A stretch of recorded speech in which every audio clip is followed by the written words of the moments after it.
Hello friends, welcome to Mouni cine updates. So Mahanadhi serial starting பார்க்குறதுக்கு முன்னாடி நாளையோட preview வந்து கண்டிப்பாக பேசியாகணும். நம்ம விஜய் அண்ட் காவேரியோட ஒரு க்யூட்டான லவ் மொமெண்ட்ஸ் ரெண்டு பேரும் சைகையில் வந்து பேசிக்கிறாங்க. அது ரொம்பவே க்யூட்டாக இருந்துச்சு. ஸோ நாளைக்கு எபிசோடுக்கு ரொம்பவே எகராக வெயிட் பண்ணிட்டு இருக்கோன்னு தான் சொல்லணும். ஸோ ஃபைனலாக நம்ம எதிர்பார்த்தது தான் நிவின் அண்ட் யமுனாவோட ஒரு கான்வர்சேஷன் வந்து கண்டிப்பாக வந்து ஹீட்டட் ஆர்குமெண்ட்ஸ் தான் இருக்கும் அப்படின்னு சொல்லிட்டு.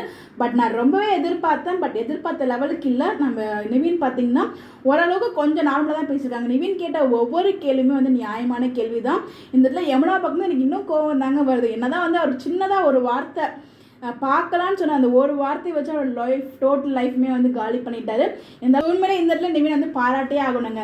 ஏன்னா நம்ம விஜய் நமக்கு பிடிக்கும், அதனால தான் பெருசாக தள்ளப்பட்டது. ஒரு இடத்துல ஃபோர்ஸ் பண்ணி மேரேஜ் பண்ணுறது ஒரு மிகப்பெரிய தப்பான ஒரு உதாரணம். யார் பண்ணாலும் அது தப்பு தான். எனிவேஸ் இந்த இடத்துல வந்து நம்ம எதிர்பார்த்த அளவுக்கு கோபப்படாமல் இருந்தாலும் நம்ம நிவினுக்கு ஓரளவுக்கு பொறுமை இருக்குங்க.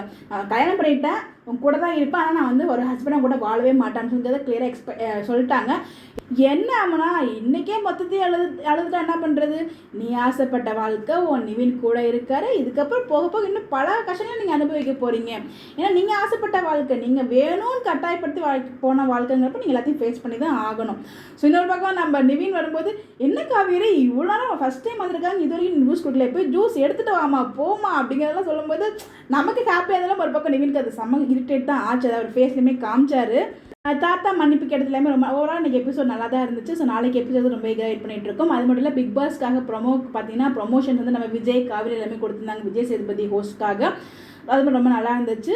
ஸோ நான் ரொம்ப எக்ரைட் பண்ணியிருக்கேன் விஜய் சேதுபதி ஹோஸ்ட்டாக பிக் பாஸ் எப்படி இருக்கும் அப்படின்னு சொல்லி எல்லாம் எதிர்பார்த்துட்டு இருக்கீங்க. இன்றைக்கி எபிசோட் மகாநதி பார்த்தீங்களா எப்படி கமெண்ட் பண்ணுங்கள்.